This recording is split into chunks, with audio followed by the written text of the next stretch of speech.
குருவே துணை.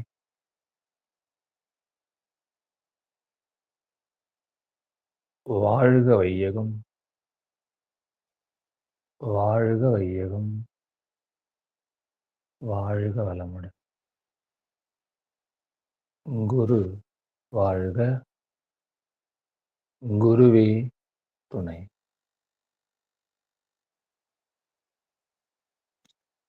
எல்லாம் வல்ல, எல்லாம் வல்ல, எங்கும் நிறைந்த பேராற்றலை நினைந்து வணங்குகிறோம். நம்மை சுற்றிலும் எங்கும் பிரபஞ்சம் முழுவதும் இருளும் அருளும் நிரம்பி இருக்கிறது. அந்த அருட்பேராற்றல்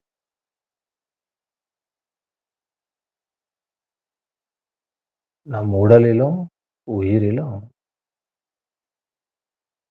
அலையலையாய் பாய்ந்து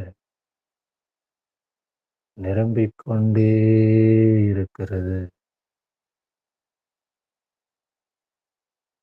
எப்போதும் நடக்கிறது. இப்போது கவனமாய் உணர்கிறோம். அசைவற்ற இந்த உடல் மீது பிரபஞ்ச தெய்வீகத்தன்மை பாய்ந்து உடலின் ஒவ்வொரு செல்லையும் நிரப்பி மேன்மையடையச் செய்கிறது. கவனமா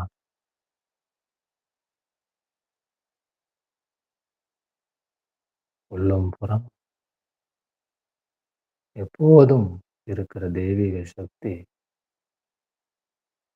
இரவும் பகலும் எல்லா நேரங்களிலும் எல்லா இடங்களிலும் எல்லா தொழில்களிலும் உறுதுணையாகவும்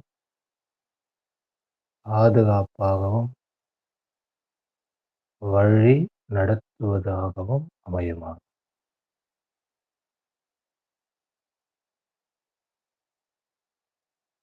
தாய் தந்தையரின் முழு உருவத்தை பார்க்கிறோம்.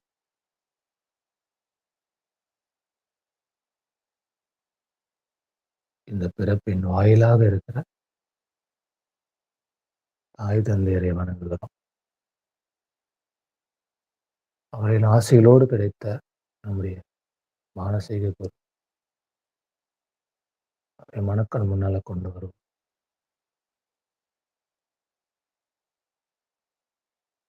குரு உணர்வோடு குருவின் பரிபூர்ண ஆசைகளோடு அன்பு உணர்தவம், அன்புணர்தவம்.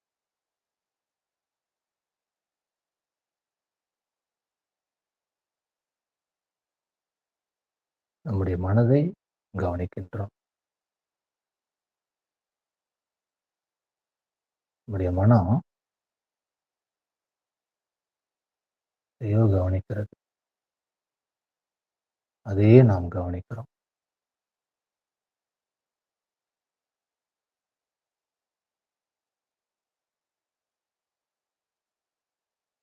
மூச்சு ஓடுவதை மனம் கவனிக்கிறது.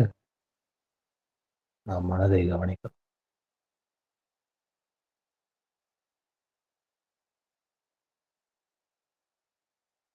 உடலின் அசைவற்ற தன்மையை மனம் கவனிக்கிறது. நாம் மனதை கவனிக்கிறோம்.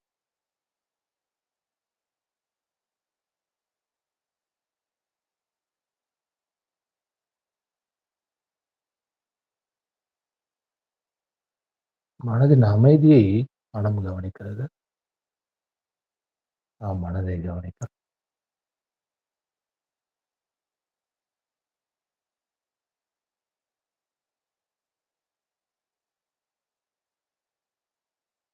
மனம் இறுக்கமற்று தளர்வாக இருக்கிறது.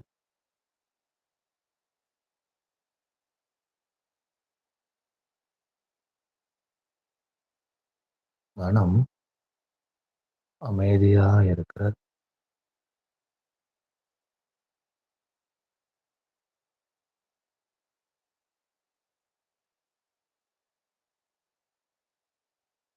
கவனமா இருக்கிறது.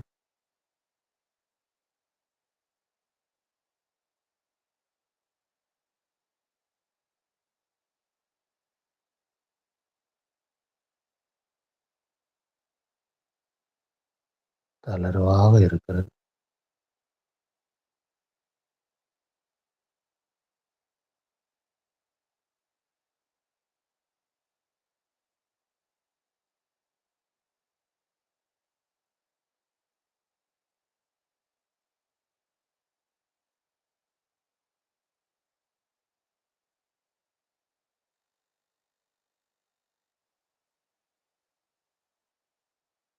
இரக்கத்தோடு இருக்கிறது.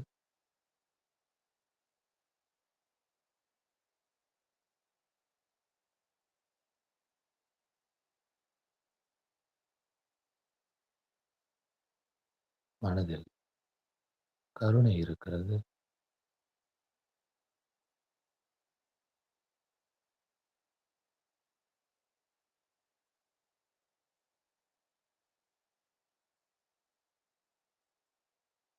மனம் லேசாய், பண்பட்டதாய்,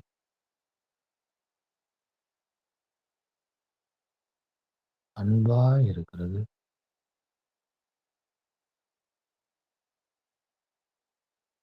மனதின் அன்பை கவனிக்கிறோம். அடடா! அன்பான மனம்.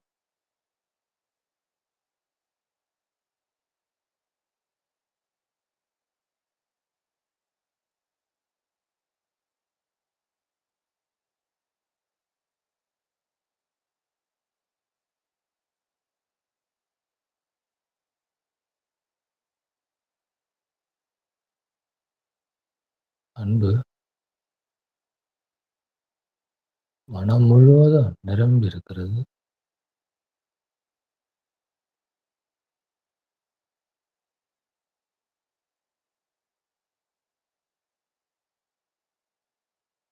அன்பு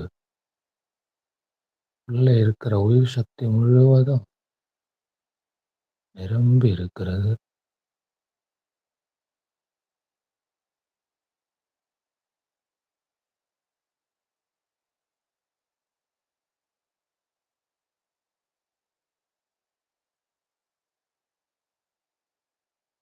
உள் சக்தி முழுவதும் அன்பு.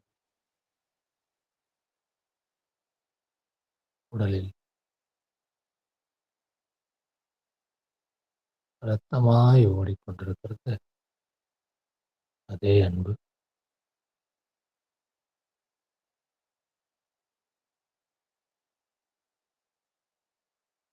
நம்முடைய இரத்தம் முழுவதும்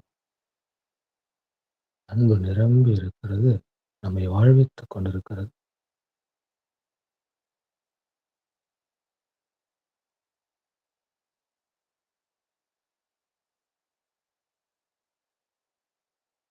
அன்பே இந்த உடல் உறுப்புகளா இருக்கிறது.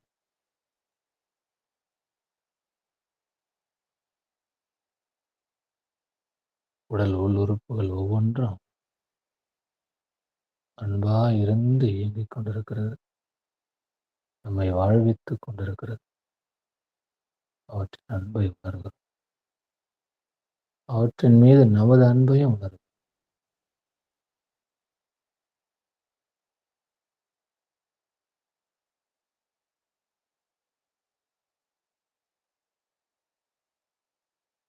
உடல் கண்களும் நாசிகளும் முகமும் கைகளும் கால்களும் உடலும் முதுகுத்தண்டும் உடலின் ஒவ்வொரு செல்லும் அன்பாக இருக்கிறது. அன்பான கண்கள், அன்பான கைகள், அன்பான இதயம், அன்பான கால்கள், அன்பான உதடுகள், அன்பு நிரம்பிய மூளை, அன்பான முதுகுத்தண்டு, அன்பான விரல்கள், அன்பான நகங்கள், அன்பான தோல்,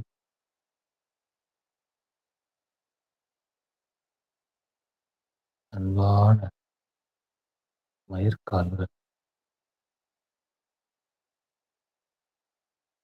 அன்பான முடிகள்,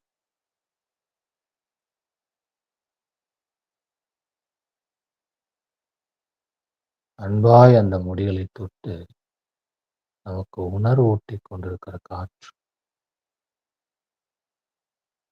நம்மை சுற்றி நம் மீது இயங்கிக் கொண்டே இருக்கிற அன்பான காற்று.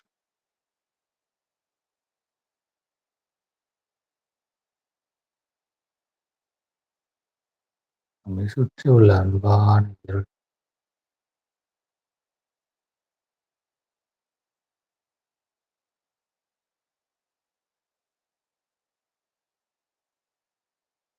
இந்த அறை முழுவதும் உள்ள அனைத்து பொருட்களும், அனைத்து உயிர்களும் அன்பால் நிரம்பியிருப்பதாய் உணருங்கள். அன்பே அவற்றை உருவாக்கி இருக்கிறது. அன்பே அதை இருக்கச் செய்கிறது. அன்பே அவற்றை பயன்படுத்திக் கொண்டிருக்கிறது. சுற்றிலும்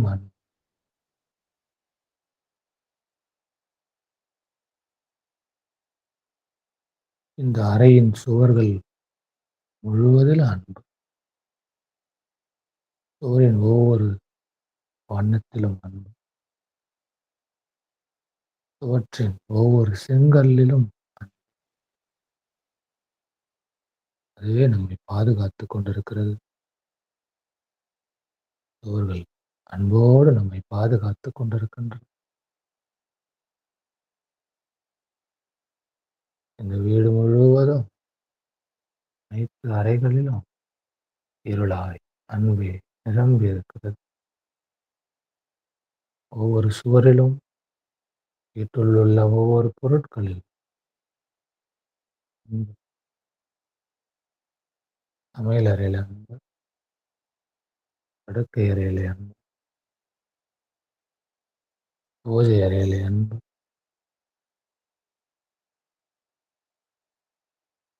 கழிவறைகளிலே அன்பு, தோட்டத்திலே அன்பு, அங்குள்ள மரங்களிலே அன்பு,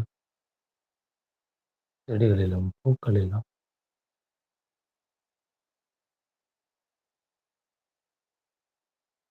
வீட்டை சுற்றியுள்ள சுற்றுச்சுவர் அன்பாய் நம்மை முழுமையாய் பாதுகாத்துக் கொண்டிருக்கிறது. அன்பு அப்படியே விரிந்து பார்க்கிறோம். இந்த வீடு இருக்கிற பூமியின் நிலங்கள் எல்லாம் அன்பாய் உணவை விளைவித்துக் கொண்டிருக்கின்றன.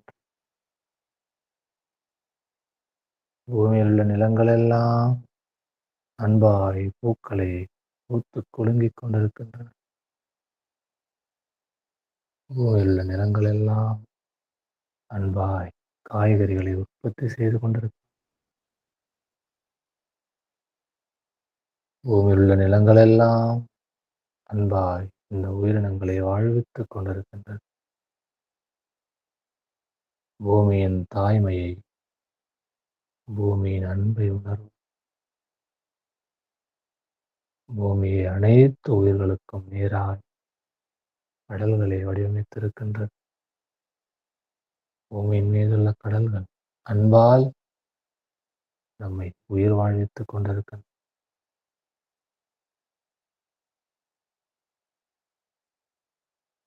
பூமியில் உள்ள காடுகள் அதன் ஒவ்வொரு மரமும் காற்றால் இந்த பூமிக்கு மழை பொழிவித்துக் கொண்டிருக்கிறது. மரம், செடி, கொடி,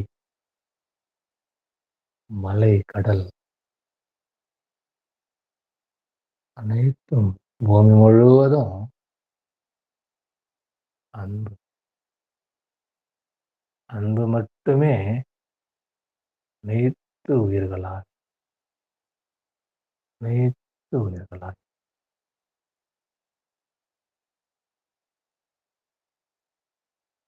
பூமி எனும் பல்லுயிர் சோலை அன்பால் மலர்ந்து உயர்ந்து நிற்கிறது. தன் சக்தியால், தன் அன்பால் அனைத்து உயிர்களையும் தன்னகத்தே வைத்துக் கொண்டிருக்கிறது.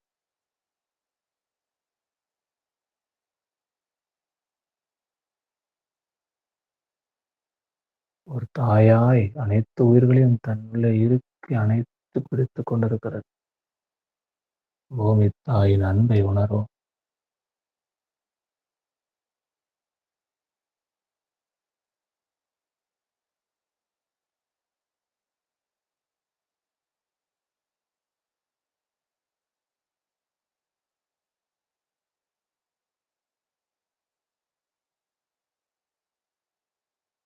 பூமியை சுற்றிலும் பார்க்கிறோம். 10 மைல் தூரம் காற்று கவசம் போல் இருக்கிறது. காற்று கவசம். உயிரின் பிராணனாய் அன்போடு நம்மை வாழ வைத்துக் கொண்டிருக்கிறது. காற்று எல்லை கடந்து போகிறோம். சூரியனும் சந்திரனும் நட்சத்திரங்களும் பிரபஞ்சமும் நம் மீது அவற்றின் ஆற்றல்களை பொழிந்து கொண்டே இருக்கின்றன. அவற்றின் அன்பை வழங்கிக் கொண்டே இருக்கின்றன. நாம் வாழ்ந்து கொண்டே இருக்கிறோம். அன்பான சூரியன், அன்பான சந்திரன், அன்பான கோள்களும் நட்சத்திரங்களும் அன்பாய் அவை வழங்கிக் கொண்டிருக்கிற பிரபஞ்ச சக்தி அன்பு.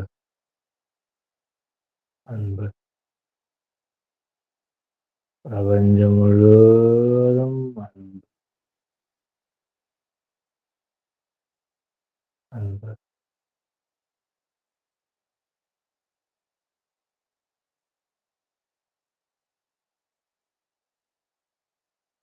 பிரபஞ்சத்தின் ஒவ்வொரு துளியிலும் அன்பு. ஒவ்வொரு அசைவிலும் அன்பு. ஒவ்வொரு இருப்பிலும் அன்பு.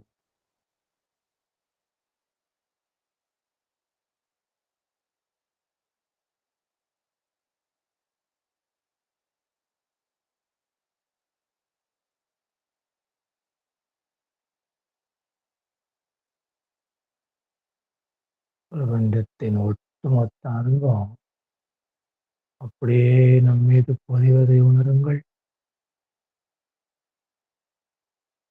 நம்மை சுற்றிலும் நம் மீது மோதி நம்மை அன்பால் நிரப்புகின்றது இந்த பிரபஞ்சம்.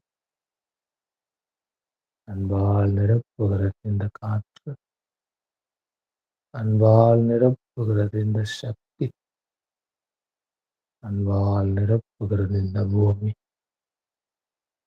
அன்பால் நிரப்புகின்றன இந்த உயிரினங்கள். நாம் அன்பால் நிரம்பிக் கொண்டிருப்பதை உணருங்கள்.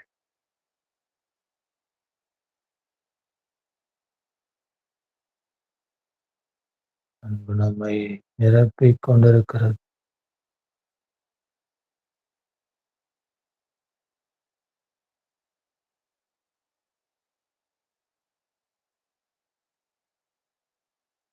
அன்பு நம்மை அன்பால் ஆக்கிரமிக்கிறது.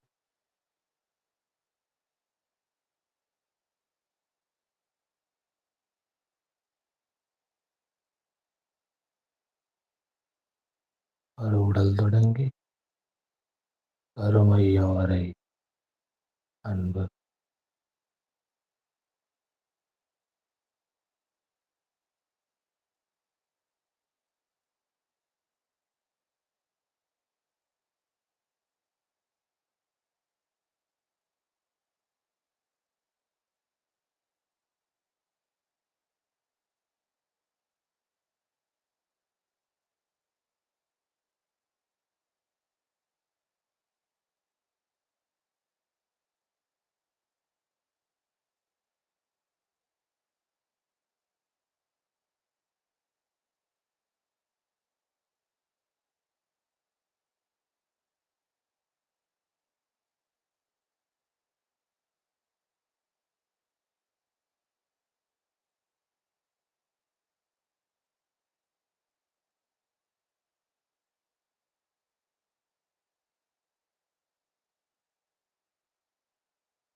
ஒட்டுமொத்த உடலின் இருப்பும்,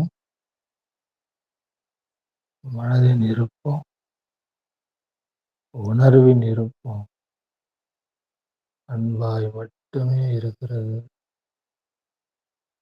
அன்பு மட்டுமே இருக்கிறது. அன்பே தவத்தில் அமர்ந்திருக்கிறது. அன்பே தவமாய் நடந்து கொண்டிருக்கிறது.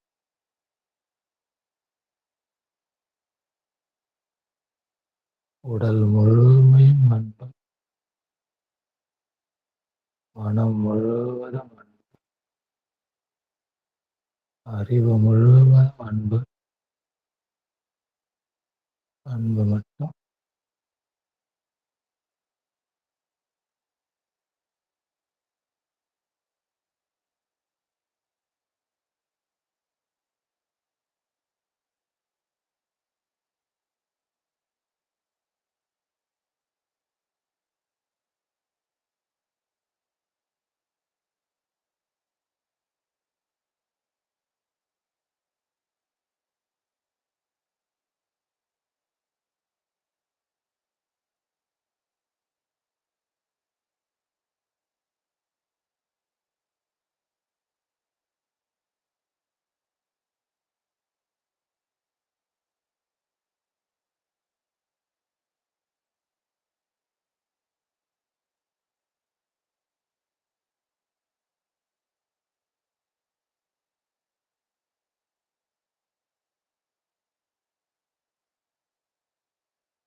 அன்பு உணர்விலிருந்து அதன் இன்னொரு பரிமாணமான அமைதிக்கு வருகிறோம்.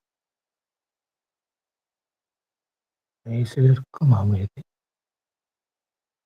மெய்யுருக்கும் அன்பு. அன்பும் அமைதியும் நம்மை மேலும் சக்தி ஊட்டி இருக்கிறது. அன்பால், அமைதியால் நம்முடைய சங்கல்பத்தை நினைவுபடுத்தும்.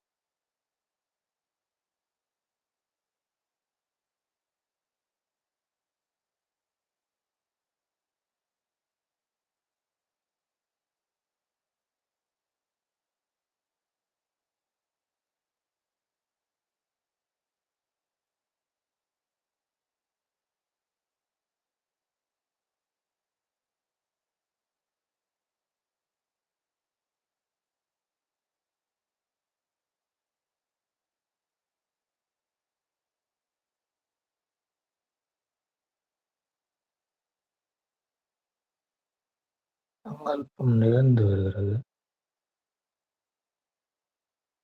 மனக்காட்சியால் அவற்றை நன்றியோடு நிகழ்த்தி கொண்டிருக்கிறோம். மகிழ்ச்சியோடு நன்றி தெரிவிப்போம். அனைவரின் சங்கல்பமும் நிறைவேறி அனைவரும் அன்பால் உடல் நலமும், நீண்ட ஆயுளும், நிறைவான செல்வமும், உயர்ந்த புகழும், மெய் ஞானமும் ஓங்கி வாழ்வோம். இந்த பூமி முழுவதும் உள்ள அனைத்து உயிர்களும் அன்பால் வாழ்க வையகம், வாழ்க வையகம், வாழ்க வளமுடன். நான் எனது வாழ்நாளில் எனது அன்பால் எல்லோருடைய உடலுக்கும் மனதுக்கும் இன்பமே விளைவிப்பேன். இன்பப்படும் உயிர்களுக்கு அன்பும் கருணை இவை கொண்டு அனைத்து உதவிகளையும் செய்வேன். வாழ்க வையகம், வாழ்க வையகம், வாழ்க வளமுடன்.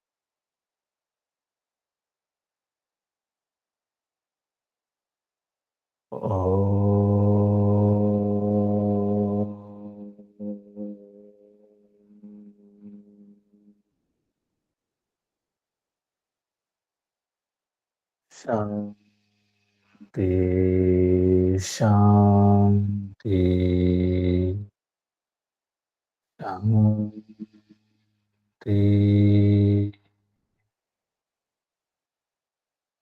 நிறைவு.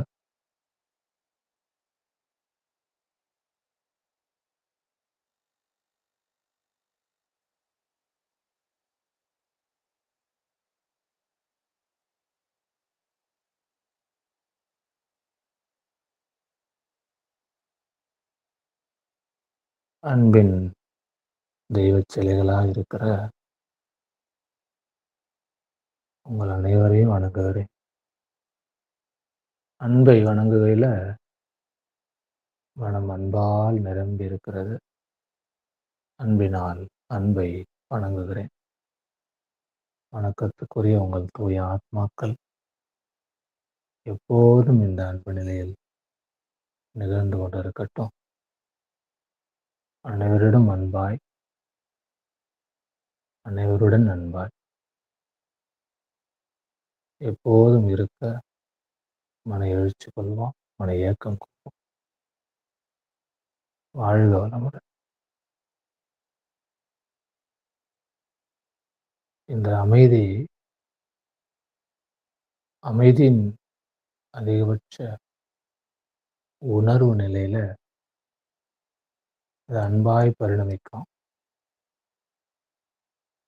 அமைதியிலிருந்து ஆற்றல், அறிவு, வாழ்க்கையெல்லாம் கடந்து அன்பு தன்னகத்தே அறிவு இதெல்லாம் கடந்து அமைதி தன்னகத்தே அன்பாய் மாறக்கூடியது. அமைதியிலிருந்து தான் அன்பை வெளிப்படுத்த முடியும். அன்பு மட்டுமே தியானிக்க உகந்த ஒரு கருவி. வாழ்க்கைக்குள்ள அன்பு எப்போதும் இருக்குமானா, தனிப்பட்ட தியானம் என்று ஒன்று செய்ய வேண்டியதில்லை. அன்பு எப்போதுமே நம்முடைய எண்ணம், சொல், செயலை ஆக்கிரமித்துக் கொண்டிருக்குமானால், அனைத்துக்கும் எதையுமே அன்பு அடிமைப்படுத்த வல்லது அல்ல. அன்புக்கு அன்பு என்ற குணம் தவிர வேறு எந்த குணமுமே கிடையாது. அன்புக்கு ஒரே குணம்தான், அது அன்பு. அது எதையும் ஆக்கிரமிக்காது, எதையும் அதிகாரம் செலுத்தாது, எதையும் கட்டளையிடாது, எதனுடன் போட்டி போடாது, எதையும் ஒப்பிட்டு பார்க்காது.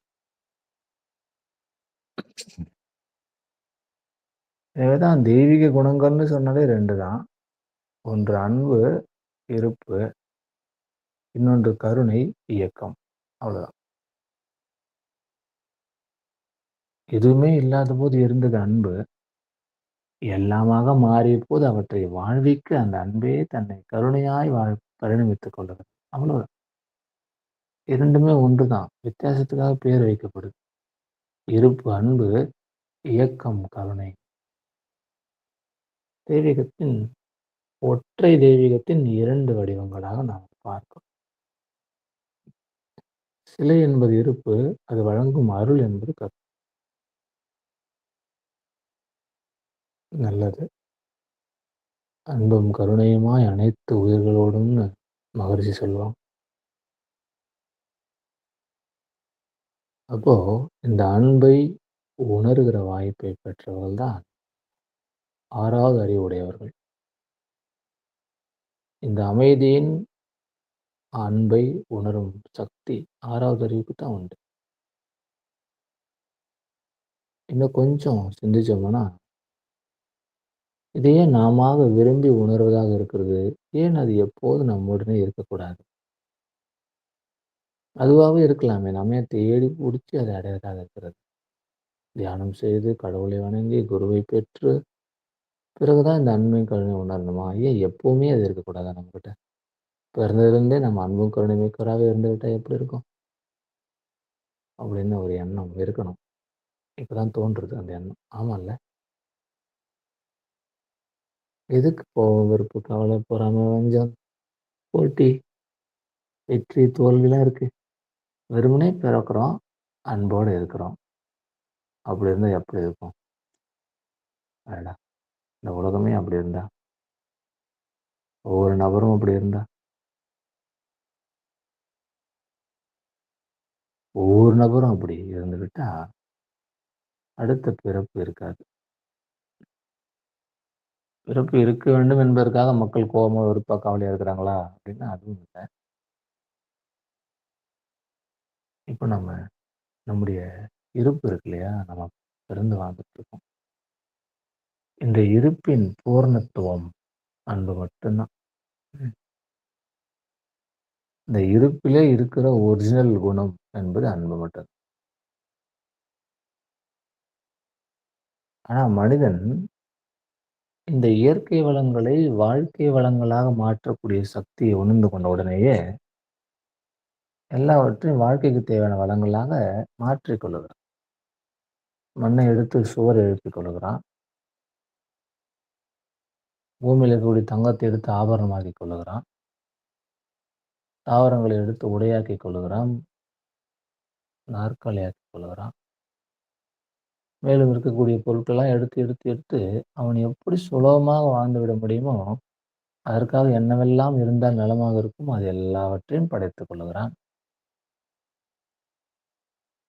உணவு, உடை, இருப்பிடம். இந்த 3ஐ பற்றியும் சிந்தித்து அவற்றை உருவாக்குகிறான்.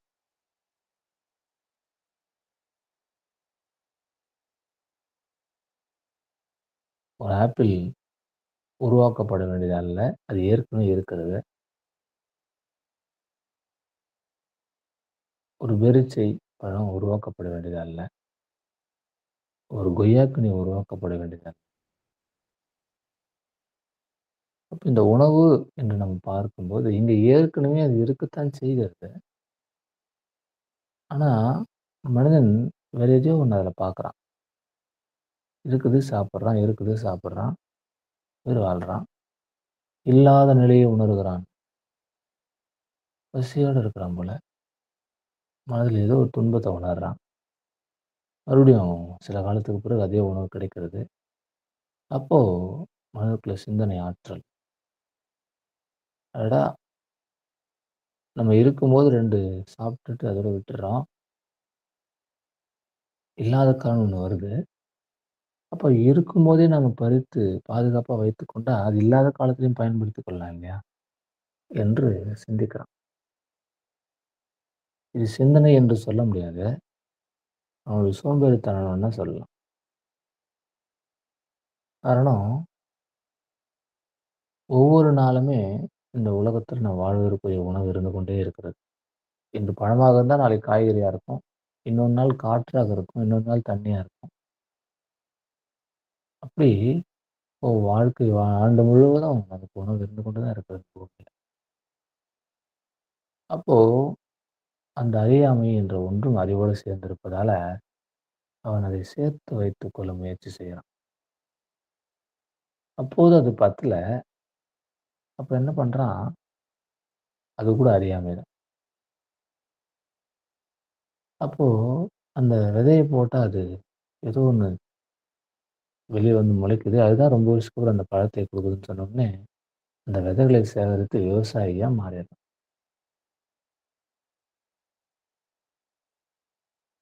விவசாயியா மாறுனது மட்டும் இல்ல, அவன் செய்த விவசாய பொருட்கள் அவனுக்கு மட்டுமே சொந்தம்னு நெனச்சுக்கிறான். அப்ப அங்கே வியாபாரம் தொடங்குகிறது. ஏதோ ஒன்றை கொடுத்தால் தான் இதை கொடுப்பேன் என்று. அப்ப ஏதோ ஒன்றை கொடுப்பதற்காக இல்லாதவர்கள் ஏதோ ஒன்றை செய்கிறார்கள். இப்படி மனித இனம் தன் அறிவிலிருந்து, அன்பிலிருந்து அறியாமைக்குள் நுழைந்து கொண்டது. தன்னை பாதுகாத்துக் கொள்கிற நோக்கத்துல, தன்னை வாழ்வித்துக் கொள்ள வேண்டும் என்ற நோக்கத்துல நண்பர்களே, ரகசியம் புரிந்து கொள்ளுங்க. சரியாக 40 நபர்கள் இருக்கிறோம். ஒரு உயிரினம் தன் வாழ்ந்தே ஆக வேண்டும் என்ற ஏக்கத்துல, தன் அறிவை விருத்தி செய்கிறது. தன் பரிணாமத்தை விருத்தி செய்து கொள்கிறது. ஓர் அறிவிலிருந்து இன்னொரு அறிவாக தன்னை மாற்றிக் கொள்கிறது. இதுதான் 6 அறிவின் தொடக்கம் வரை நடந்தது. இயற்கையில நடந்த விஷயம் தான். ஒரு பூச்சி, ஒரு பட்டாம்பூச்சி தன் வாழ்ந்தே ஆக வேண்டும் என்ற ஏக்கத்தில் தன்னை பறவையாக பரிணமித்துக் கொள்கிறது பல ஆயிரம் ஆண்டுகள் ஏக்கத்துல. ஒரு புழு தான் வாழ்ந்தே ஆக வேண்டும் ஏக்கத்துல தன்னை நீட்சித்து பாம்புகளாய் மாற்றி தான் வாழ வேண்டும் என்ற ஏக்கத்துல 2வது அறிவு, 3வது அறிவாகவும், 3வது அறிவு 4வது அறிவாகவும் பரிணமித்துக் கொள்கிறது. இதுதான் இயற்கையின் ஏற்பாடாக இருக்கிறது. இது ஏற்பாடு செய்யப்பட்டது அல்ல. இப்படிதான் இது நடக்கிறது. ஆனா மனிதன் 6வது அறிவின் தொடக்கத்துல விடப்படுகிறான். அவன் அப்படி வாழ வேண்டும் என்ற ஏக்கத்தின் மூலமாக 6வது அறிவின் எல்லை எட்டிவிட வேண்டும். இப்படிதான் மத்த உயிர்கள் போல இதுவும் நடந்திருக்கணும். ஆனா, இத துரதிர்ஷ்டவசம்னு சொல்ல முடியாது. மனிதனுடைய அறிவு மற்ற உயிரினங்கள் அறிவை விட பரந்துபட்ட அறிவாக இருப்பதால, ஆராய்ச்சிபூர்வமான அறிவாக இருப்பதால, ஆராய்ச்சிபூர்வமான அறிவு. அதாவது ஒரு ஒரு ஸ்டாண்டர்ட் குவாலிட்டி இருக்கு. 4வது அறிவு உயிரினம் 4 அறிவு முழுமையாக வழங்கப்பட்டு, அதிலேயே அது வாழ்ந்து மடிந்துவிடும். அதுல ஏற்ற இறக்கங்கள் கிடையாது. முயற்சி கிடையாது. நம்பிக்கை கிடையாது. வளர்ச்சி கிடையாது. அறிவுல. உடல் வளர்ச்சி இருக்கும்.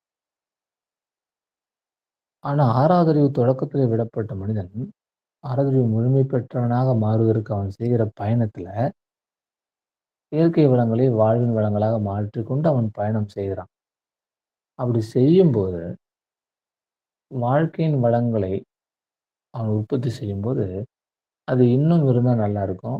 இல்லாத காலத்துக்கும் பயன்பட்டா நல்லாருக்கும்னு, தன்னக தனக்கு தேவையானதை முன்கூட்டியே படுத்தி வைக்கிற, சேமித்து வைக்கிற அந்த குணம் இருக்குல்ல.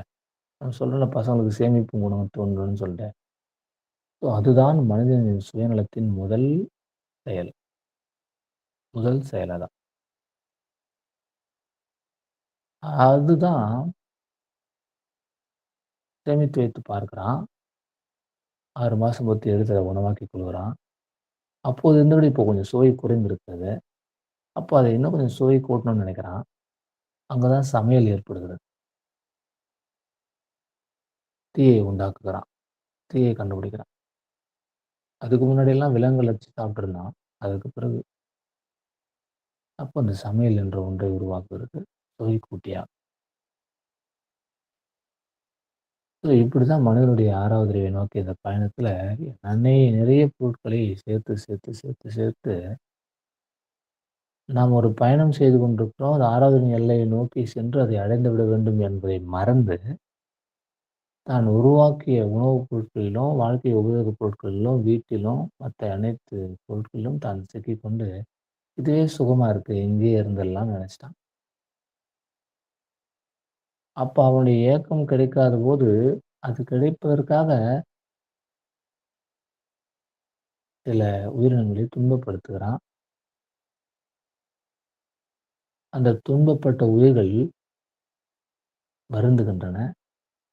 அந்த வருத்தம் அந்த அலை இயக்க தத்துவம் என்ற இயற்கை தத்துவத்தின் மூலமாக அந்த வருத்தத்தை யார் கொடுத்தாரோ, அவன் கருமையத்திலே போய் பதிவாகிறது. அவனும் அந்த வருத்தத்தை அனுபவிக்க ஒரு நேரம் வரும். அவன் அனுபவிப்பான் என்ற ஒரு விதி அங்கே உருவாகிறது. அந்த விதியை அவன் தான் உருவாக்குகிறான். முதல் விதி. முதல் முதலாக விதி என்ற ஒன்றை அவனுக்குள்ளே அவன் நிர்மாணித்துக் கொள்ளுகிறான். அவன் வாழ வேண்டும் என்ற ஏக்கத்திலே பிற உயிருக்கு துன்பம் கொடுத்து, தான் வாழ வேண்டும் என்ற ஏக்கத்திலே ஒரு புழு தன்னை பூச்சியாக பரிணமித்துக் கொண்ட அந்த இயற்கை பரிணாமம் மாறி, தான் வாழ வேண்டும் என்ற ஏக்கத்திலே உயிரினங்களை வதைக்கிற, துன்பப்படுத்துகிற, அவனை அறியாமலே செய்கிற, அறியாமையால் செய்தாலும் விதி விதிதானே! அப்ப இப்படித்தான் அவனுக்குள்ளே விதிகள் உருவாக்கப்படுகின்றன. அவனுடைய சாதாரணமான வாழ்க்கை முறையானது அவ்வப்போது சில குறுக்கீடுகளை காண்கிறது. அவன் துன்பத்தை உணர்கிறான்.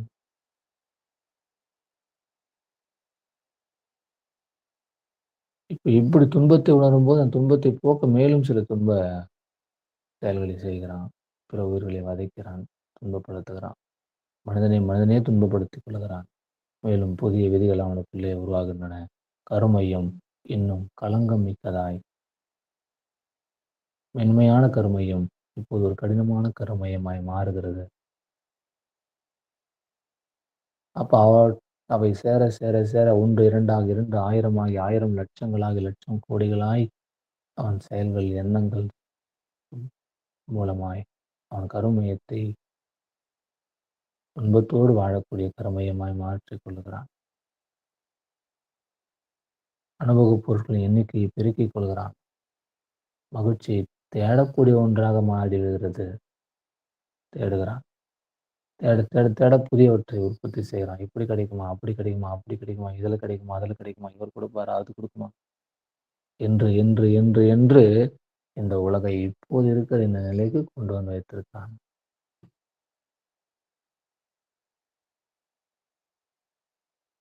நலமாக இருக்க வேண்டும் என்ற அவனுடைய எண்ணம் இப்போது நலனை தேட வேண்டியதாக வந்துவிட்டது. இங்கே அவனுடைய ஏக்கம் தொடங்கி இந்த நாள் வரை அவன் ஒரு விஷயத்தை விட்டுக் கொடுத்து விட்டான் என்றால் அதுதான் அன்பு. இந்த தேடலிலே அவன் அன்பை விட்டுக் கொடுத்து விட்டான். அதன் மூலமாக அவன் வாழ்ந்துவிட முடியும் என்று நினைக்கிறான். எனக்கு இல்லைன்னா என்ன பண்றது என்ற வார்த்தை அன்பு அழிந்து விட்டதை உணர்த்துகிறது. நாளைக்கு இல்லைன்னா என்ன பண்றது என்ற எண்ணம் அன்பின் அடுத்த பக்கமாய் அன்பை முதுகு பக்கம் வைத்துக் கொள்கிறான். இங்கே சொல்லுகிறான், நாளைக்கு இல்லைன்னா என்ன பண்றது? எல்லாத்தையும் அவனே எடுத்துட்டு போயிட்டானா என்ன பண்றது? எல்லாம் காலி ஆயிடுச்சுன்னா என்ன பண்றது? அன்பு முதுகு பக்கம் நின்று அவனை ஒன்றுமே செய்ய முடியாமல் கொஞ்சம் கொஞ்சமா அவனை விட்டு விலகி சென்று வருகிறது. அவன் அன்பிலிருந்து விடுவிக்கப்பட்டு அனாதையாக்கப்படுவதை உணராமலேயே மகிழ்ச்சியாக இருக்கிறான். ஆனால் இது மகிழ்ச்சி அல்ல, மகிழ்ச்சி போன்றது. அது ஒரு தற்காலிகமானது என்பதை அவன் அறிவு அவனுக்கு உணர்த்தவே இல்லை. காலம் பதில் சொல்லும் என்று நம்ம கேள்விப்பட்டிருக்கோம். பிறகு ஒரு நாள் காலம் இதுவல்ல, இதெல்லாம் தற்காலிகமானதுதான்னு முடியெல்லாம் நிறைத்த பிறகு அவனுக்கு சிந்திக்க ஒரு வாய்ப்பை கொடுக்கிறது. கண்கட்ட பிறகு அப்படியே அண்ணாந்து பார்க்கிறான். சூரியன் இருக்கிறது, இவன் பார்வையிலே படவில்லை. மலர்கள் மலர்ந்திருக்கின்றன, இவன் பார்வையிலே படவில்லை. வயதாகி வாசனை சக்தியெல்லாம் போய்விட்டது. மலர்கள் மலர்ந்திருக்கின்றன. அவனால் அதை சுவாசிக்கவோ, வாசிக்கவோ முடியவில்லை.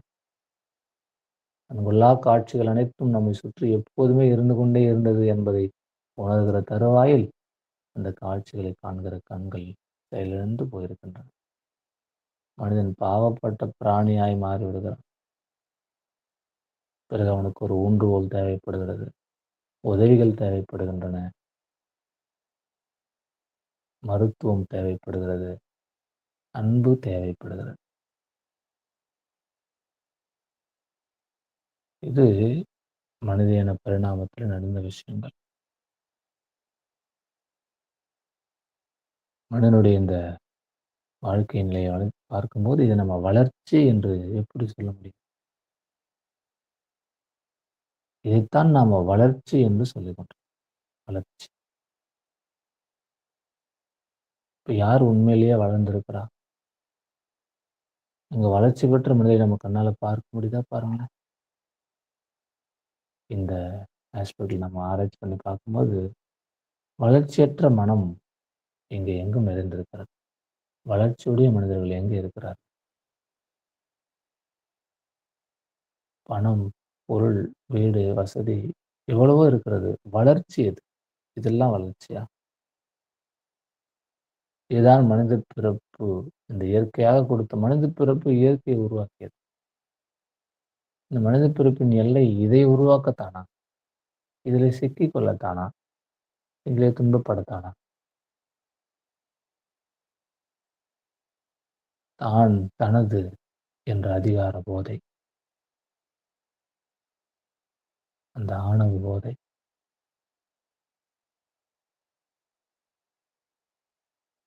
நண்பர்களே, இந்த மனித பரிணாமத்தை புரிந்து கொள்ளணும்.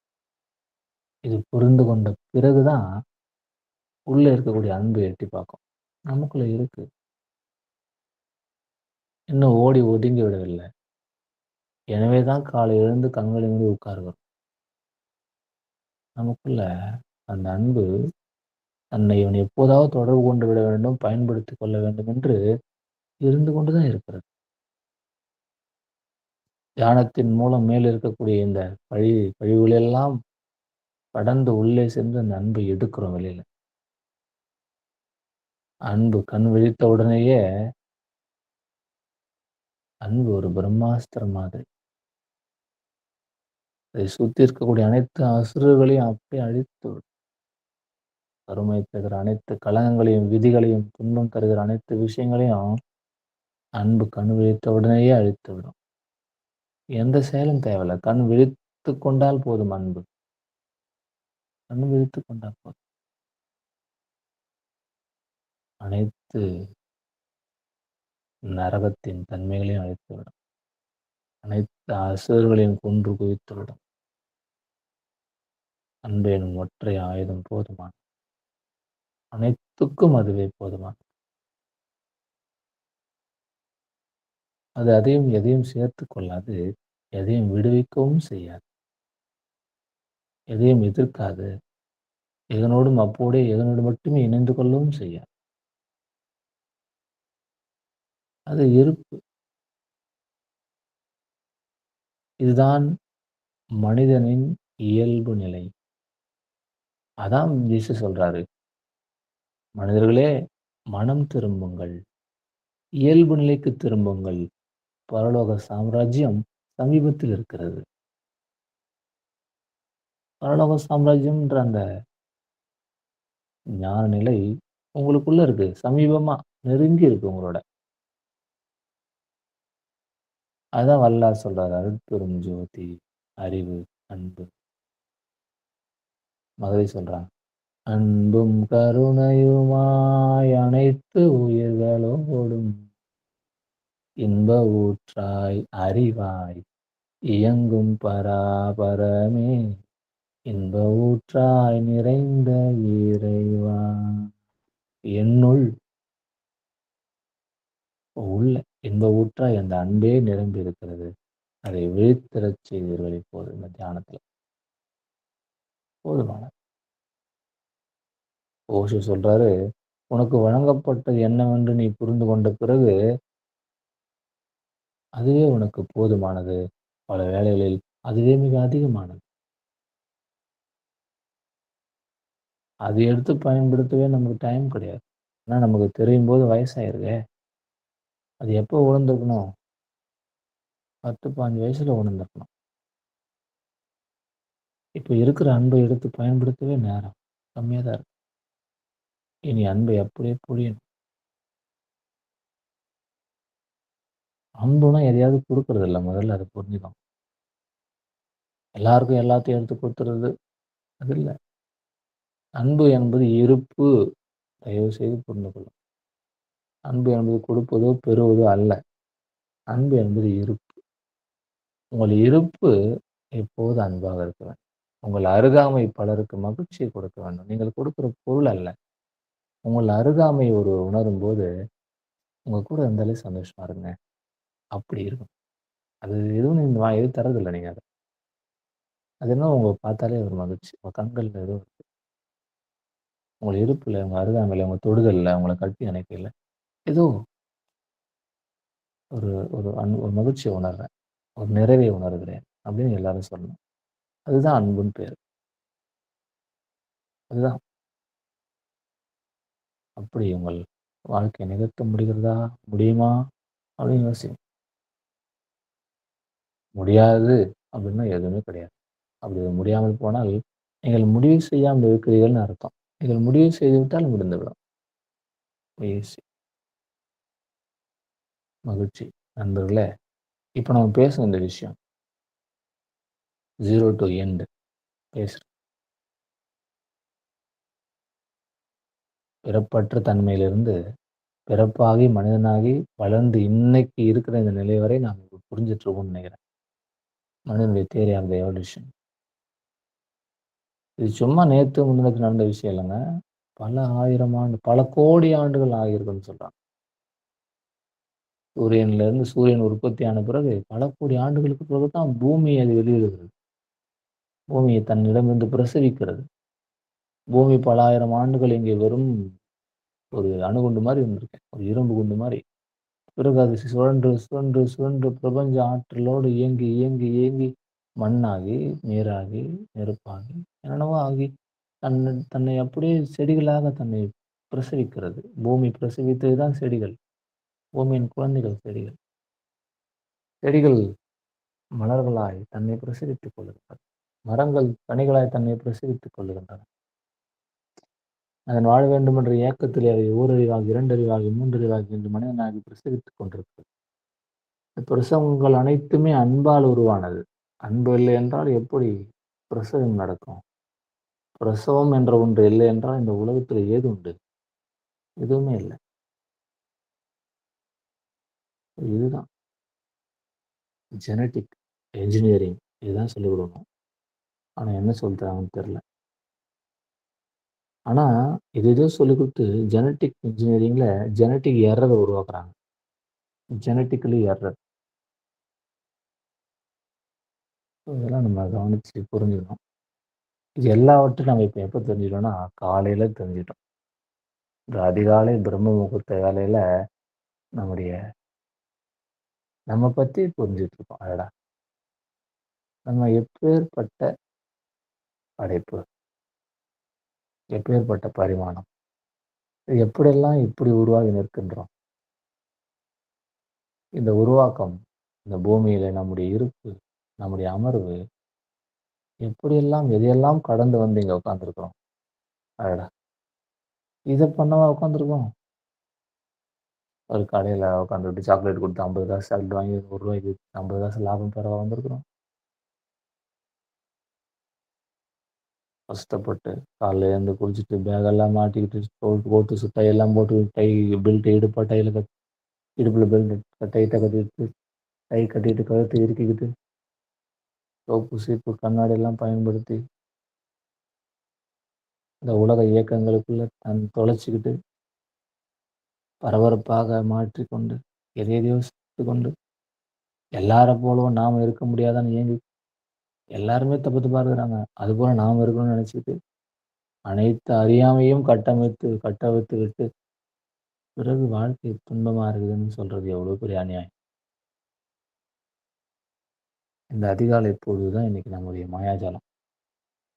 இந்த அதிகாலை பொழுதுல நாம தெரிந்து கொண்ட இந்த அறிவு இருக்குல்ல, இந்த உணர்வு இருக்குல்ல, இந்த அன்பு இருக்குல்ல, இது இந்த நாள் முழுவதுமே பயணிக்கும்.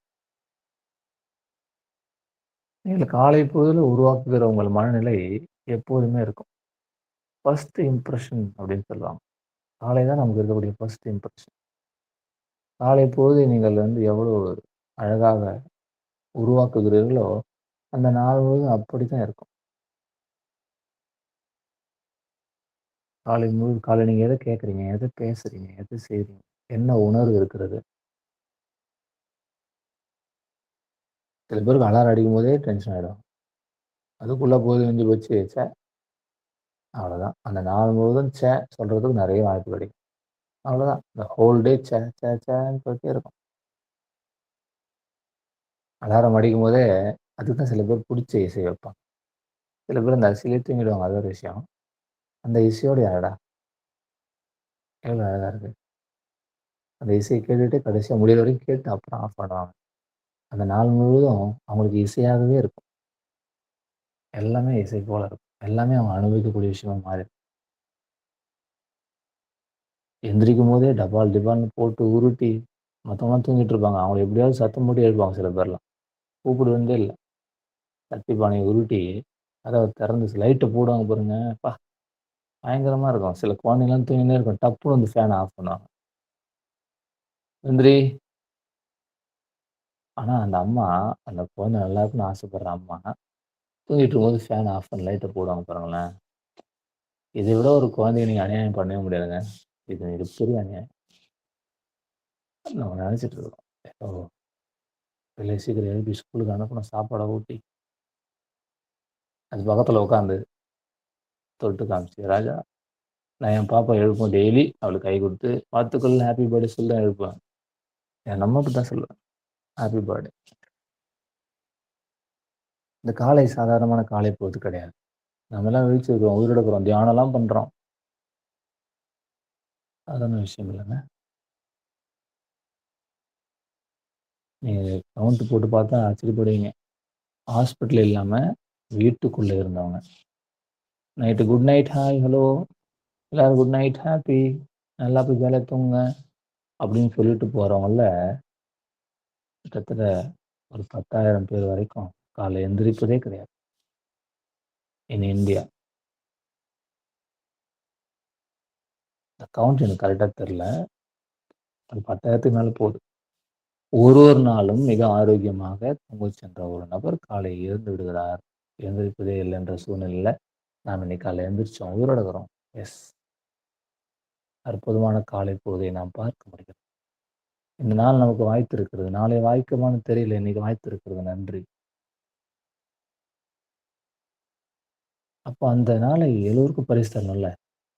வாழ்க்கை துணை எழுப்பும்போது, பிள்ளைகள எழுப்பும்போது, மத்தவங்கள எழுப்பும்போது, மகிழ்ச்சியோட, அன்போட தடைய கொடுத்து, கன்னத்து கிள்ளி முத்தம் கொடுத்து, பாருங்களேன் உங்க பிள்ளைகளுக்கு கடைசியா எப்ப முத்தம் குடுத்தீங்க? யோசனை பண்ணி பாருங்க. தினமும் முத்தம் குடுக்கணும் பிள்ளைகளுக்கு. பிள்ளைகளும் அப்பா, அம்மாவுக்கு முத்தம் குடுக்கணும். அது காலை பொழுதுல அந்த விஷயம் நடக்கணும். அந்த காலை விடியல் விடியல் அந்த நாள் முழுமைக்குமானது. அதான் மாயாஜாலமான வைகறைன்னு சொல்றோம்.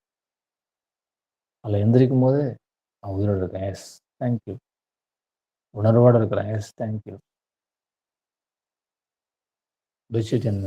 இந்த பனிக்காலம் குளிர் இல்லாம தூங்கச் செய்தது. நன்றி. அறை விரிப்பு, பெட்டு, ஃபேனு, ஏசி எல்லாம் நம்மள அழகா கடந்த 5, 6 மணி நேரம் தூங்க வச்சது. உலகத்துல நான் இருந்ததே இல்ல. எல்லாத்துக்கும் நன்றியோட எந்திரிச்சு, பூமியில கால் வைக்கும்போது முதல் அடி பூமியில வைக்கிறீங்க. நன்றியோட வைக்கணும். அன்போட. பூமிக்கு நன்றி. கால்கள் நன்றாக இயங்குகின்றன. நடந்து அந்த அறைக்கு போறீங்க, இந்த அறைக்கு போறீங்க, பாத்ரூம் போறீங்க. டேப்ப திறந்தீங்க, தண்ணி வருது. நன்றி. சோப்பு இருக்கு, சுடுதண்ணி இருக்கு, ஹீட்டர் இருக்கு, அடுப்பு இருக்குது. ம். எத்தன விஷயம் இருக்கு. டவல் இருக்குது. மாற்றிக்கொள்ள உடை இருக்கிறது. தேர்ந்தெடுக்க முடிகிறது. பார்க்க கண்ணாடி இருக்குது, சீப்பு இருக்குது, தீப்பெட்டி இருக்குது, விளக்கு இருக்குது. விளக்கு எண்ணெய் இருக்கு நமக்கெல்லாம். நெறைய பேருக்கு இல்ல. அதனால சொல்றேன். எல்லாம் இருக்கு. அறிவிருப்பு இருக்கு. தியானம் பண்ண வாய்ப்பு இருக்கு. செல்ஃபோன் இருக்கு. Google Meet இருக்கு. ஒவ்வொன்த்துக்கும் நன்றி சொல்லணும். ஒவ்வொன்றும் நமக்கு வழங்கப்பட்ட ஆசீர்வாதம். அப்ப இந்த காலை பொழுது அப்படியே தியானம் முடிக்கிறீங்க. போயிட்டு சமையல் கட்டுல ஒவ்வொரு பாத்து எடுக்கும்போது அன்போட எடுக்கணும். டப்புன்னு போடக்கூடாது. டப்புன்னு வைக்கக்கூடாது. அன்போட எடுத்து அத வச்சு, அன்போட அடுப்பு பத்த வச்சு, அன்போட அனைத்தையும் போட்டு, போட்டு ஒவ்வொரு சமையலா செய்து, அன்போடு ஒரு புத்தகத்த எடுத்து, அன்போடு அதை வாசித்து, அன்போட டப்புன்னு சுவிட்ச் போடக்கூடாது. அன்போட.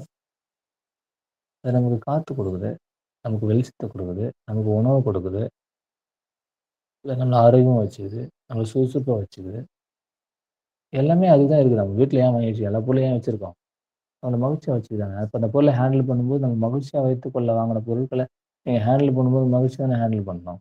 அப்பதான் அது மகிழ்ச்சி மட்டுமே குடுக்க முடியும். இப்ப எல்லாவற்றையும் அன்போட ஹேண்டில் இன்னைக்கு காலையில நீங்க எந்திரிச்சு வெளில போவீங்க. 8 மணிக்கு, 9 மணிக்கு, 10 மணிக்கு வெளில போவீங்க. ஆஃபீஸ் போவீங்க, ஸ்கூல் போவீங்க, வேலைக்கு போவீங்க. வெளியில போய் நீங்க கால்ல ஷூ, செப்பல் மாட்டுற வரைக்கும் ஒவ்வொரு விஷயத்தையும் அன்போட அணுகுங்கள். ஒவ்வொரு விஷயத்தையும் நன்றியோடு அணுகுங்கள். இந்த காலை பொழுது முழுவதும் நீங்கள் நன்றியோடு அணுகிவிட்டால், இந்த நாள் முழுவதும் நீங்க நன்றி சொல்வதற்கு ஆயிரக்கணக்கான விஷயங்கள் உங்களுக்கு வந்துகிட்டே இருக்குங்க. அதுதான் மாயாஜாலமான வைகறை காலை பொழுது. இதை நன்றி உணர்வால் நிரப்பி விட்டால், அந்நாள் முழுவதும் வேறு வழியே இல்ல. உங்களுக்கு தேவையான அனைத்தும் கிடைத்து நீங்க நன்றி சொல்லிக்கிட்டே இருப்பீங்க. அவ்ளோ கிடைக்கும். கிடைப்பதற்காக தான் நன்றி சொல்லணுமா? இப்படி நினைச்சு சொன்னாக்கா, இப்ப சொல்றது உண்மையா இருக்காது. அப்போ கிடைக்கிறதும் உண்மையா இருக்காது. உணர்ந்து சொல்லணும். எஸ். நான் உயிரோட இருக்கிறேன். என் மனைவி எழுப்புனா உயிரோட இருக்கிறாங்க. என் பிள்ளை எழுப்புனா உயிரோட இருக்கு. எல்லாமே இருக்குங்க. அதனால காலை பொழுதை நன்றி உணர்வால் நிரப்புங்கள். ஃபர்ஸ்ட் இம்ப்ரஷன் உருவாக்குங்க. நீங்க உருவாக்குறது தான். ஃபர்ஸ்ட் டே இந்த 8 இயர்ஸ் கல்லூரியில ஒர்க் பண்ணும்போது, ஃபர்ஸ்ட் டே பசங்க வருவாங்க. ஃபர்ஸ்ட் இயர் +2 முடிச்சுட்டு காலேஜ் ஃப்ரெஷ் வருவாங்க. ஃபர்ஸ்ட் டே வருவாங்க. அன்னைக்கு மட்டும் என்னுடைய உடல், என்னுடைய என்னுடைய என்ன நீங்க பார்க்கும்போது வித்தியாசமா இருக்கும். எல்லாருமே பார்ப்பாங்க. "என்ன சார் ஃபர்ஸ்ட் டேவா? ஃபர்ஸ்ட் டே மாரி கரெக்ட்டா இருக்கீங்க." ஃபர்ஸ்ட் டே மட்டும் தான் அப்படி இருப்பேன் ஆக்சுவலா. எனக்கு இந்த மேக்கப்லாம் பிடிக்காது ஆக்சுவலா. பிடிக்காதுலாம் இல்ல. அது இல்ல நான் ஏற்கனவே அழகா இருக்கிறதுனால, அப்படியே சாதாரணமா இருக்கும் அந்த விஷயம். ஆனா அன்னைக்கு மட்டும் அன்னைக்கு ஷூ இருக்கும் என்கிட்ட. அன்னைக்கு மட்டும் தான் ஷூ ஒழுங்கா பயன்படுத்துவேன். ஷூ எல்லாம் போட்டு, அ இன்லாம் பண்ணிக்கிட்டு, டக் பண்ணிக்கிட்டு, அழகா பெல்ட் எல்லாம் கட்டி, சூப்பரா தலையெல்லாம் சீவிட்டு, ஃப்ரெஷ்ஷா அப்படி பண்ணிப்பேன். I am waiting for first year students. 8 இயர்ஸும் ஃபர்ஸ்ட் இயர் ஸ்டூடண்ட்ஸ் உள்ள வரும்போது BA English first day, first hour நான் தான் போவேன். யாரும் என்ன தடை சொல்லி என் டிபார்ட்மெண்ட்ல யாரும் என்ன தடை சொல்லவே முடியாது. ஃபர்ஸ்ட் இயர்லேருந்தே அப்படிதான். ஃபர்ஸ்ட் டே கிளாஸ் ரூம் போய் பசங்கள வரவேற்கும்போது, என்ன பத்தின ஒரு இம்ப்ரஷன் உருவாக்குவேன் நானே. வேணும்னே உருவாக்குவேன். டிபி சார் வந்தா கிளாஸ் நல்லாருக்கும். அவர் நமக்கு புடிச்ச சார்ன்னு அவன் நெனைக்கணும். வேணும்னே அப்படிதான் உருவாக்குவேன். அடுத்த 3 இயர்ஸ் அவன் என்ன விட்டு எங்கேயுமே போமாட்டான். 3 இயர்ஸ். யாரு இல்லனாலும் டெப்யூட்டேஷன் யார்ரா வேணும்? டிபி சார் தான் வேணும். போன வாரம் தான் நான் வந்தேன். இந்த வாரம் வாங்க சார் பரவால்ல. நெறைய நாட்கள் 5 ஹவர்ஸ் நான் கிளாஸ்ல இருப்பேன். 5 ஹவர்ஸ். 3 ஹவர்ஸ் முடிஞ்சிடும். "டேய் மதியத்துக்கு மேல வர முடியாதுடா." நீங்க தான் வரணும்." அவ்வளோ அவ்வளோ லவ் அங்க இருக்கும். அதுல நெறைய காரணம் உண்டு. எங்க ஹெச்ஓடிலாம் அவர்லாம் எங்க ஹெச்ஓடிலாம் வெரி இன்டலெக்சுவல். எலைட் பீப்பிள்னு சொல்லலாம் அந்த மாரி ஆளு. இங்கிலீஷ்லாம் அப்படியே லிட்ரேச்சர் அப்படியே ஃபிங்கர் டிப்ல வச்சிருப்பாரு. World literature. ஆனா பசங்க பயப்படுவாங்க. டிபி சார் கிளாஸ் நடத்துறாரோ நடத்தலையோ, அவனுக்குள்ள தோணிடும். டிபி சார் பேப்பர்ல மட்டும் நம்ம பாஸ் பண்ணணும்னு நெனைப்பான். ஃபர்ஸ்ட் இயர்ல ஆரம்பிச்சு கடைசி வரைக்கும் 100% ரிசல்ட். ஹெச்ஓடியே போன வருஷம் 40% தான் குடுத்தேன். நீ எப்படி 100% குடுத்த? நான் டீச் பண்ணல சார் அப்படின்னு சொல்லுவேன். டீச் பண்ணலாதவே இப்படி இவ்வளோ ரிசல்ட் குடுக்குறேன். பசங்க என்ன பிடிக்கும். டிபி சார் பேப்பர்ல ஃபெயிலா கூட நெனைக்கிறான் அவன். அதனால பாஸ் ஆயிடுறான். டிபி சார் கெட்ட பேர கூட நெனைக்கிறான். அதனால பாஸ் ஆயிடுறான். அதான் ஃபர்ஸ்ட் இம்ப்ரஷன் உருவாக்குனேன் பசங்ககிட்ட. அத அப்படியே கீப் அவுட் பண்ணுவேன். பிசிக்கலா இல்ல. மென்டலா, எஜுகேஷனலா. தொடர்ந்து டிபி சார் தான் பெஸ்ட் எனக்குன்னு சொல்ல வச்சுருவேன். சொல்லிடுவான். இப்போ வரைக்கும் கல்யாணம் இது முடிஞ்சு போய் 10 வருஷம் ஆயிருக்கும் காலேஜ் முடிச்சு போய். இப்போ கூட பேசுவான். சார் கல்யாணத்துக்கு வந்துருங்க. குழந்தை பொறந்ததுக்கு பேர் வைக்க போறேன். என்ன பேர் வைக்கலாம்? நெறைய பேசுவான். ஃபர்ஸ்ட் இம்ப்ரஷன் உருவாக்குன மட்டும் பத்தல. அது ஹோல் டேக்கு கீப் அப் பண்ணணும். அதுபோல இந்த ஹோல் லைஃப் கீப் அப் பண்ணணும். அதுக்காக எது இருந்தாலும் பரவால்ல. அப்போ நம்ம நல்ல குவாலிட்டிய உருவாக்குறோம். அத வளர்க்குறோம். அதோடவே வாழ்றோம். That's all. அப்போ ஒரு பேட் குவாலிட்டி உள்ள இருந்துச்சுல்ல, அது பாவம் அவமானப்பட்டு கிடக்கும். என்னடா என்ன மதிக்கவே மாட்டேன்றான். இவன் கூட என்ன பிரயோஜனம்? வேஸ்ட்டு இவன் கூட இருக்கிறது வேஸ்ட்டு. இல்ல நண்பர்கள் சொல்லுவாங்கல்ல, எந்த கெட்ட பழக்கமும் இல்ல. இவன் கூட இருக்கிறது வேஸ்ட்றா அப்படின்னுவான். அந்த மாரி கெட்ட விஷயங்கள்லாம் நமக்குள்ள இருந்து வேஸ்ட் இவன் கூட இருக்கிறது வேஸ்ட்டுன்ட்டு விலகி போயிடும். அதுபோல நீங்க அந்த காலை பொழுதை நல்ல விஷயங்களால் கட்டமைத்து விட்டீர்களேயானால், அந்த ஹோல் டேவும் வேற வழியே இல்ல. நல்ல விஷயம் மட்டும் தான் நடக்கும். அதுக்கு வேற எதுவும் தெரியாது. நீங்க அதான் இனிஷியேட் பண்றீங்க. அந்த இனிஷியேஷன் தானே லைஃப் லாங் இருக்கும். அப்படி காலை பொழுதை உருவாக்குங்கள். நன்றி உணர்வோட இருங்க. நேத்துக்கு நன்றி சொல்லுங்க. நன்றி நான் சொல்ல வேண்டும் என்று சொல்வதால் சொல்லப்படுவது அல்ல. நீங்கள் உண்மையிலேயே உங்கள்கிட்ட வழங்கப்பட்ட விஷயங்கள நினைச்சு பார்த்தீங்கன்னா, நீங்க உண்மையே நன்றியோட இருக்கணும். நன்றியோட இருக்கணும். அவ்வளோ உங்களுக்கு வழங்கப்பட்டிருக்கிறது. அதிகமாக வழங்கப்பட்டிருக்கிறது. காலை பொழுதை நன்றியோட நிரப்புங்க. நாள் முழுவதையும் அழகாக வடிவமைத்துக் கொள்ளுங்கள். இன்னைக்கு 11ஆவது நாள். 11 ஆசீர்வாதங்கள்ல சாரி 110 ஆசீர்வாதம் எழுதியிருப்பீங்க. அதோட என்ற காலை பொழுது கிடைத்தமைக்காக ஒரு 2, 3 பாயிண்ட் நோட்ல எழுதுங்க. இந்த காலை பொழுது எப்படி உணர்றீங்க? இந்த உணர்வு எப்படிப்பட்டதா இருக்குது? இந்த தியானம் எப்படிப்பட்டதா உங்களுக்கு கிடைச்சிருக்குது? மகிழ்ச்சியாக நீங்கள் உணர்வதை ஒரு 4, 5 பாயிண்ட் நோட்ல எழுதுங்க. நாள் முழுவதும் இந்த அன்பை, இந்த நன்றியை அப்படியே கொண்டு போங்க. இன்னைக்கு பயிற்சி எழுதுதல் கம்மி தான். நீங்க உணர்வு தான் வேண்டும். காலை பொழுதுல நீங்க உணர நன்றி முழுவதுமா இருக்கட்டும். நாள் முழுவதும் அதன்படியே நடப்பதை நீங்க கவனிச்சா போதும். இப்போலேருந்து காலை ஒரு அட்லீஸ்ட் ஒரு 9 மணி வரையுமாவது ஒவ்வொரு நீங்க தொடுகிற அனைத்து பொருட்களுக்கும், பார்க்கிற அனைத்து விஷயங்களுக்கும், பயன்படுத்துற அனைத்து விஷயங்களுக்கும் நன்றி உணருங்க. அதான் இன்னைக்கு அதிகாலை வைகறை, மாயாஜாலமான வைகறை போவதற்கான பயிற்சி. இதோட முக்கியத்துவம் இன்னும் நிறைய இருக்கு. அது இன்னொரு பயிற்சியில தொடர்ந்து வரும். இன்னும் நல்ல டீப்பா பார்க்கலாம். நன்றி. வாழ்க வளமுடன்.